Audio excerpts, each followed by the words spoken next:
England 1, Senegal 3 in Nottingham. Wow. It's only a couple of weeks ago, David Walker, that you and I and our friend and colleague George Ellick did a whole podcast called England's Worst Ever Friendly. That was a defeat to Australia by the same scoreline in 2003. You have to say, while that one was 0-3 in Upton Park, we've got 2025 at the City Ground. It's fair to say the general vibe after that defeat by Senegal is Thomas Tuchel is understanding the reality of being England manager. Absolutely. And it's good that he's getting through these things early doors, I do think. Yeah? Even though I can I'd prefer that we hadn't lost. No, of course, I can completely understand the disquiet around the performances over the last two games, the result tonight. There's a lot of things to be a bit concerned about at the moment. But if you want to look ahead to the World Cup and at the bigger picture, perhaps it's good that he does have a chastening defeat early doors. I'm enjoying the spin. It starts in 1 year and 1 day, Dave, and Exactly. we look miles off it. Yeah, we do. Look, and we'll talk about that. We'll get into that in more detail. But all I would say is, at the moment, I don't think you can compare this to England's worst ever friendly in that 2003 game against Australia. I don't think that was our worst ever friendly, anywhere near it. But lots of things to be really concerned about. And even Tuchel himself, after the game tonight and after the game against Andorra, has not hidden away from the problems that we're seeing on the pitch. Tonight, I just heard him talk to Gabriel Clark on ITV, and he said we still look a bit frozen. And that's a big concern. Yep. Like, why are these players frozen against Senegal in June in the City Ground? But again, like, as we have sort of touched on a few times already over the course of the pod, the June international break is the most sort of unserious, kind of random one of it all. Have we ever had a good one? Probably at some point, but like, wasn't that long ago? What was it? Was it the pre-2022 World Cup one where we lost 4-1 to Hungary at Molineux? Yeah. And, you know, end of the season, these things can happen, but obviously it's the end of the season for Senegal as well. They played well tonight. I don't think anyone would disagree in saying that they are deservedly running out winners tonight, although Tuchel said he thinks maybe we possibly deserved a little bit more than what we got. Maybe if that goal gets given, the Bellingham goal gets given at the end, maybe we run out with a draw, or perhaps we get a goal, a late winner. But look, there are obviously some issues for him to address, and my overarching take, I think, on that game and at this point in Tuchel's reign is I'm not that concerned about the results, a little bit concerned about some of the performances. I think the amount of different team selections we've had so far is probably not massively helpful, although he probably wants to try out different combinations, so maybe that has a role to play in where we are. But I do think we are now 1 year and 1 day out from the World Cup next year.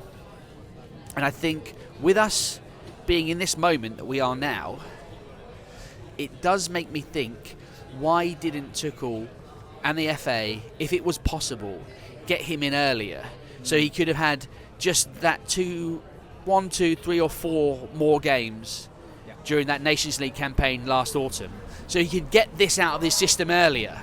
Because if we come back in September against Serbia and against Andorra, and there's 2 more dodgy performances, then all of a sudden you're looking at like 7 or 8 games till the World Cup. I think we've got under 10 games now. You include friendlies and everything to the World Cup. And time's going to run out really quickly. A point that Tuchel made himself in his very first press conference. He knows he doesn't have many days with the players, doesn't have many games with the players.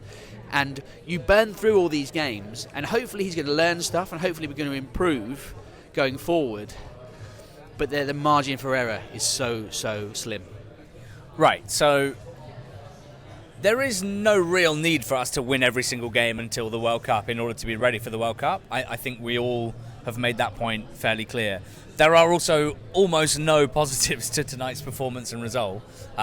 So while on the bigger picture, I do agree with you. And look, we've had loads of tweets since full time saying, can't wait for you guys to put a positive spin on this one. I mean, we're getting a reputation, are we, already? It seems like it. I mean, no, there's no positive spin on what happened in Nottingham tonight, where from the very first minute, Senegal looked like the better side, to me anyway. That's not to say that we didn't dominate the ball, but they seemed very comfortable in their game plan, and we didn't seem very comfortable in ours. At half-time, or rather 35 minutes in, they'd had 5 shots on target. We'd only faced 1 shot on target in Tuchel's first 3 games, so we were up against a much better opposition. It made for a much more entertaining game, by the way, which was actually quite enjoyable to watch in some ways, albeit not from an England fan point of view. And they were the better side, and there's no real two ways about it. Even our goal, which gave us the lead, came from us winning the ball high up, and a couple of nice moments from Eze and Gallagher, and a shot parried and tapped in by Sir Harold of Kane, who was the only player to start this game and the Andorra game. I suppose that would be mitigating factor to the performance, right? There are 10 changes made. It's an entirely new 11. I don't have huge sympathy for that needing to result in a really poor performance where there wasn't really any connection in any area of the pitch, but that is probably true to a certain extent. But Senegal were way better. There's no denying it. I mean, I was really taken by their performance. I thought they had a good game plan. I thought they executed it well. I'm not sympathetic at all to the idea that our disallowed goal means that, on another day we might have won or drawn and we'd have deserved that. I think if we had equalised, which we thought we had, and it's not to say that I'm happy with that being ruled out by VAR, because I'm not really, and I don't really feel like that is the sort of decision that needs to be cancelled out. Frankly, I'm not that interested in going raking over refereeing or VAR decisions. They deserve their win because they played with much more spirit, much more energy, much more connection, particularly in attack, than we did. And I mean, it's pretty tough to take because Tuchel has talked a very big game in his 2 camps so far. Lest we forget, only 2 camps so far.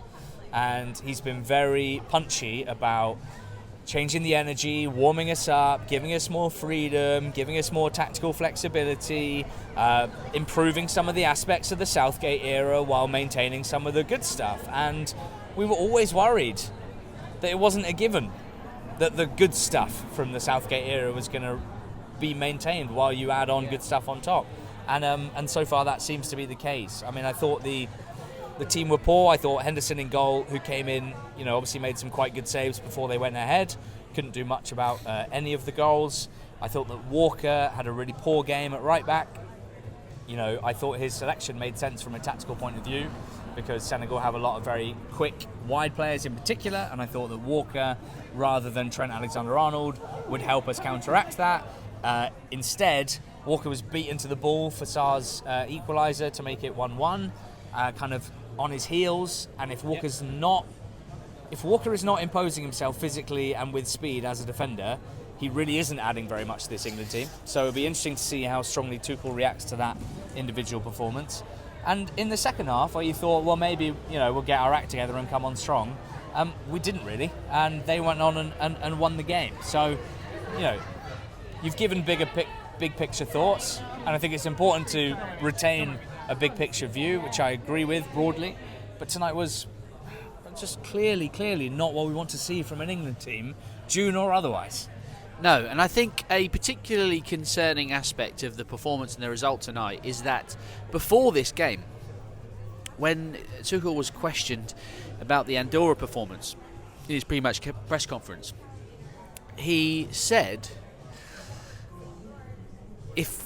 in referencing the Nations League final, which was happening in Germany between Portugal and Spain, he said if we were in that game over in Germany against one of those 2 teams, our level would immediately go up because we would rise to the challenge, and when we play better teams, we would immediately become better. Therefore, saying that, look, a sticky performance against Andorra can happen because they can sort of drag you down. You can kind of become embroiled in their sort of stodgy sort of game against that sort of team. Well, we played a better team tonight. Senegal, I think, ranked 19th, 18th or 19th in the FIFA rankings, top 20. AFCON champions. A front three to start with of Njai, Jackson and Sarr, 3 players, with good Premier League pedigree who ended the season well, and plenty of other good players in their team as well. And we didn't rise to it tonight. They didn't spur something inside of us to rise to the occasion at the City Ground tonight and deliver a good performance. You sort of, in the first 23 minutes of the game, like first half of the first half, similar to Saturday, we kind of did start on the front foot a bit. We were quite lively. Our goal came from pressing high up, and the combination of Eze and Gallagher winning the ball high up and then getting the ball out wide, and then it looked like Gallagher might have actually wanted to have a shot, but then Gordon comes in, has a shot, Kane gets the goal. So we kind of did start with energy, but then every time they attacked, we were a bit like, oh really? And opposition teams can attack against us? Yeah, okay. And they did get in very early against us as well. I think in the first minute or so they kind of got through us. So it is concerning, but I think this was always a danger. I think we said this on our first pod once Tuchel was announced, even before, when we were still talking about whether it might be Pep, or Carsley, or whoever was going to take over from Southgate. Just because we have done very well to reach finals, latter stages of tournaments in recent years, doesn't mean you just come in and just kick on. Inevitably, when a new head coach comes in, he's going to want to change things in terms of personnel, in terms of style, in terms of routine, in terms of atmosphere and everything in the camp. And that is probably quite likely to have some effect and take a bit of time to bed in. And again, I'm not trying to sort of excuse the situation. I'm really not trying to put a sort of a positive spin on this, because we've had a pretty poor performance against Andorra, only winning 1-0. Then we've had a not much better performance, losing to Senegal 3-1. And it's not great right now. And also there's a long time now until the next international break. So Tuchel himself has got to go away and spend a lot of time thinking about what he needs to do better. But next season, come September, it's a new Premier League season. I think the squad might look a little bit different as well, and I think it will be a different vibe and a different atmosphere come the next camp. But you're back into competitive games in the next camp. You've got Andorra at home at Villa Park. It's the first game in September. And then you've got the away game in Serbia, which... That's the big one, isn't it? It's going to be a really tricky one. However negative or positive you want to be tonight, we're in a very strong position to qualify for the World Cup. We've won our 3 opening World Cup qualifying games to 0. Of course, Serbia beat Andorra tonight. Of course they did. And it's the games against Serbia that will probably make the biggest difference to how easy or otherwise our World Cup passage will be. But those are now the important games. And the difficulty is, Dave, is that we were craving a game against a good team to see how Tommy Tactics would do against, setting up a team against a good team. And frankly, I felt like our performance tonight didn't give Senegal a huge amount of respect, and I think they absolutely made hay within that situation. And we're not going to play another team like them until the World Cup. Serbia are ranked 33 in the world in the FIFA rankings, so well below Senegal's 19. And frankly, in terms of what they offer as an attacking threat, completely different. With Serbia, you're probably more worried about breaking them down than you are about them doing what Senegal did to us and cut you to ribbons on the counter-attack with speed and skill. We won't have another game against a team like this until the group stage of the World Cup, possibly even the knockout stage of the World Cup, if we're fortunate enough to get there, which right now, genuinely feels a bit up in the air. And one of the outside of tonight, which I'm pissed off. It was so bad. There were 10 changes. I'm not that surprised. It looked incoherent. But I can't pretend I'm standing here as a happy man, as a happy fan. But I do think it's funny that, the tweets that I've seen, the tweets that we've received are that's what happens when you sack Southgate, who was a safe pair of hands. And you're like, hold on, do you remember last July, last August? There was no question whatsoever, really, from anyone, that Southgate would continue with the England team. I've had a few and tweets. not even from him. And then, secondly, I've had some tweets saying, we've gone backwards since Carsley's interim reign. We loved Carsley's interim reign. Tuchel out. But let's not pretend that there was a big lobby for Carsley in after we lost to Greece at Wembley. Yes, we won 5 of his 6 games. We played great football. We talked about that. We enjoyed it. He's a development coach. He's someone that players enjoy. He's now back with the under-21s. Where's Angel Gomez? That's where he wants to be. It's like Southgate wasn't an option. Yeah. Carsley was not at the time a viable option.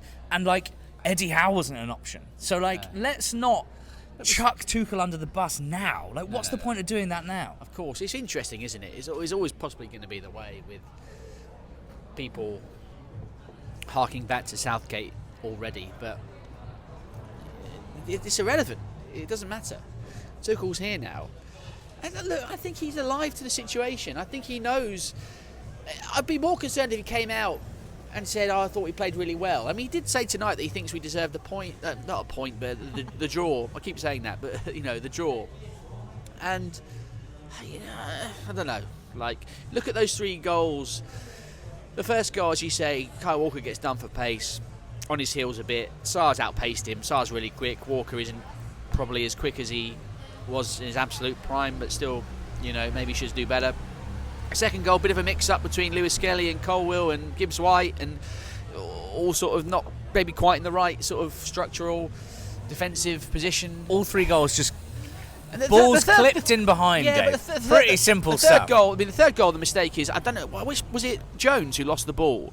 Jones who loses the ball from he's getting the second ball from the poor free kick, and he loses the ball in a really bad position, and then all of a sudden it's sort of 4-5 on 1, and that's a classic. We were chasing something and they storm forward on a counter-attack. So I'm not worried about the third goal. Like, you shouldn't lose the ball there, Curtis Jones, but it happens, right? But the first 2 goals, a bit concerning, but also not that massively. The second goal, not massively surprising. Like, Chalabar's sort of playing everyone onside, I think, and there's a bit of confusion between the players on the on our left-hand side of the pitch. And is that surprising when there's been all those changes? And Chalabar and Cole were club teammates, of course, but I don't know. I do think what I would like to see moving forward from Tuchel in the September, October, November camps. I think those 3 are quite important. Yeah. Can we get some consistency around the team selection? You've had your time to look at all the players, and this camp in particular, there's been a few injuries. It's the end of the season. It's always a little bit, didn't play the Arsenal players in the last game, and it's you're always a little bit uncertain. 10 changes, fine. I'm not that worried about a bad June camp. It's happened before. It can happen. But I think September, October, November, start of the season, I think that's important. I think, can we start to bed in a consistent team selection, a consistent system, consistent style of play, so that we get through those games and we're in good shape and we get good results, good performances, crucially, and then you can be a little bit less under pressure in those March games, and then you're in the run up to the tournament, the friendlies before the tournament. I think it's important that Tuchel takes the next few months to reflect on what's happened, look at the players that he's used, and think, right, what do we need to improve? And then we have to crack on in September. So my main issue from a tactical point of view, and this is only really relevant in today's game rather than the 3 games we played already, is that as we kept banging on about when Southgate was manager, we didn't concede very many goals, and that allowed us to be in games and rarely lose games under Southgate. And it was sometimes quite boring because we played with a mentality which was, if we can keep a clean sheet, we will generally win the game. If we, Didier Deschamps model. The way that Tuchel has approached games so far, and understanding that we've played against Albania, Latvia and Andorra, and then Senegal tonight, is much more aggressive in what he's asking the team to do, both in terms of the personnel that he's suggesting, but mainly in terms of the high line, the counter press, the bodies committed forward in attack. It hasn't translated to way better attacking football. It hasn't really translated to the sort of exciting, regular chance creation that people are after. But it has made us look, obviously, much more vulnerable on the counter-attack, because any team would be. playing the sort of line that we're playing, and shock horror playing against a team that had really skillful and quick forwards and really smart central midfielders. Diarra and Kamara I thought were brilliant against us tonight. Absolute kryptonite for Rice and Gallagher because they weren't quick enough to keep up with them on the counter-attack, and they kept nipping in and nicking the ball off them. So I think I said to you before kick-off, I was looking at their front three going, yep, okay, good front three. They had Garnagay in the midfield, and then either side was Diarra and Kamara, and I said to you, do we know much about them? Are they any good? No, I didn't know much about them. Very good. But they did well tonight. But you mentioned chance creation there. That is a consistent problem for England under various managers. Under Southgate and I don't know. Don't worry about Carsley really. But again tonight, chance creation. We had Kane's again sort of poacher's goal, right place, right time, picks up on the little knock on the parry from the goalkeeper. But apart from that, Gordon had a chance first half, and then Gibbs-White second half. That's about it, really. Could have been. It could have been one of the greatest England assists of all time, and we've had some quite good ones recently. We had Bellingham through ball for Skelly in the Albania game. We had in the last game. Jones threw ball for Kane, whose shot was then parried and elicited the goal, so not technically the assist from Jones, but a great pass. Today, Eze's back heel for Morgan Gibbs-White almost set up the moment that the City ground was waiting for. And you said to me, did he mean that? Did he mean that? And when we saw the replay, he meant it. A brilliant sort of back heel flick into Gibbs-White's path, and he can't really do much else. He's gone for power on the half volley and the keeper saved it, but that would have been a great moment if that had gone in. One of the big talking points is the fact that in the squad was Harry Kane, initially Ollie Watkins and Ivan Toney, whose inclusion was a bit of a talking point. Then Watkins pulled out from injury, which left Kane and Toney. Kane started the first game and scored, of course he did. Kane started the second game, he's the only player to start both games, and he scored again, of course he did.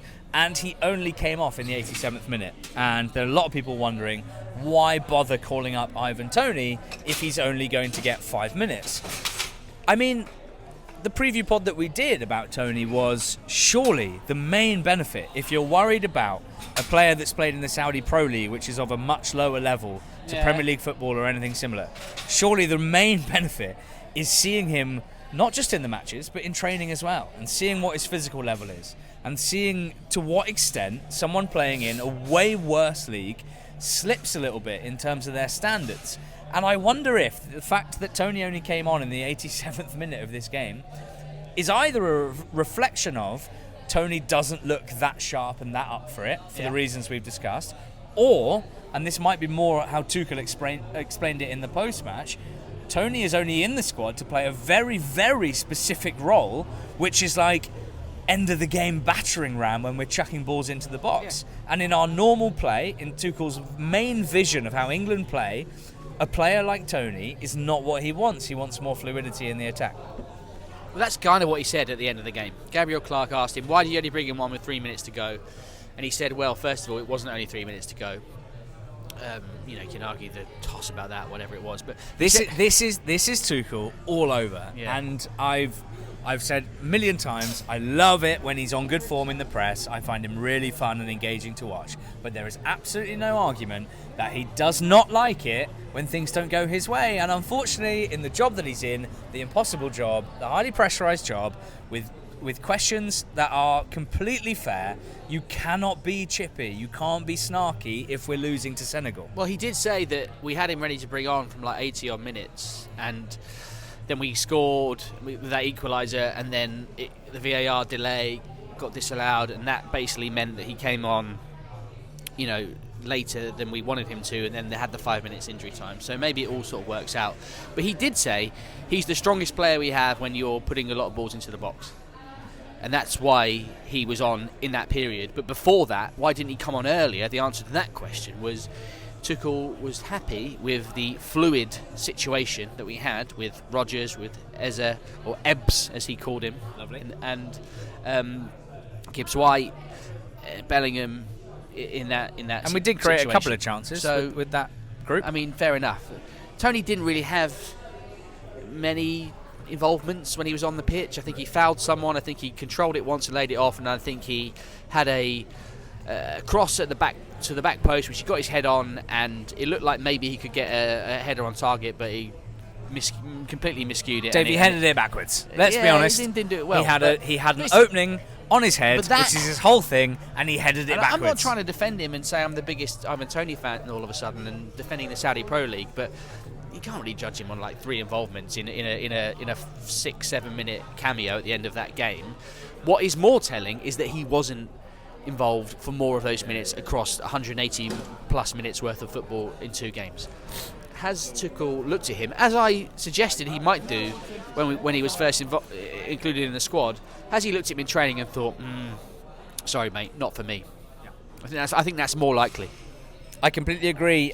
We've lost 3-1 to Senegal. We're not happy about it, and at the same time, let's not shout about it. Let's not get too worried about it. We got the World Cup in 1 year and 1 day. We're pretty excited about it. I should just apologise, by the way. I keep disappearing off screen for the YouTube viewers, and you can probably hear me sniffing. I'm absolutely dying with hay fever tonight. Senegal fever. What an opposition they were. Too good for England. A couple of little things I think we should talk about though tonight. Our experience watching the game. So we watched it in what was, for my money, the best football pub in central London, Lionesses. Oh, I was thinking to myself when watching the game tonight, maybe we could get them to sponsor the England pod, but then I thought Irish pub sponsoring the England pod is probably not going to go down too well.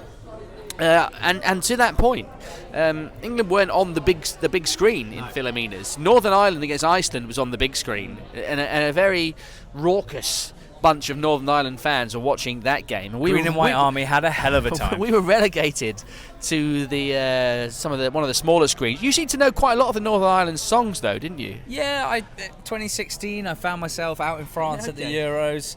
Was I following England? Yes, I was. Do I also have a best mate that's Northern Irish? Yes, I do. Did I accidentally find my way to some of the Northern Irish group games in what was their first tournament for decades and decades? Yes, I did. Did I enjoy some of the positive energy and excitement around being at a major tournament? Yes, I did. Does that make me a turncoat and a traitor? You decide. Also, a couple of other things. We had, for the first half, a group of Scottish women next to us. Very, very talkative Scottish women who, to be fair to them, very across their football, but they were very enthusiastic supporters of England. Yeah. They weren't anti-Scotland. They were saying we want Scotland to win, but when England are playing, they want England to win as well, which was a little bit strange dynamic initially, but that was nice. We got on with them. Main issue was at kick-off, she said, well, these are absolute shite. You should be beating them 4-0, shouldn't you? And I said, actually, Senegal, AFCON champions. Although she also did some quite good players, and I'm slightly worried that they might catch us cold. And in the first 5 minutes, it was very clear that Senegal were quite good, and it was going to be quite a tough game. And she kept saying, got to be 4-0, doesn't it? Yeah. No. And at one stage, I did think she made it clear that she thought this was a Euros qualifier as well, which, for several reasons, obviously just doesn't work. But and finally, the experience that I'm sure many people are familiar with. We were watching it tonight without the commentary, so we couldn't hear Sam Matterface and Lee Dixon on ITV. And whenever you do that, regardless of who's commentating, it's an interesting experience.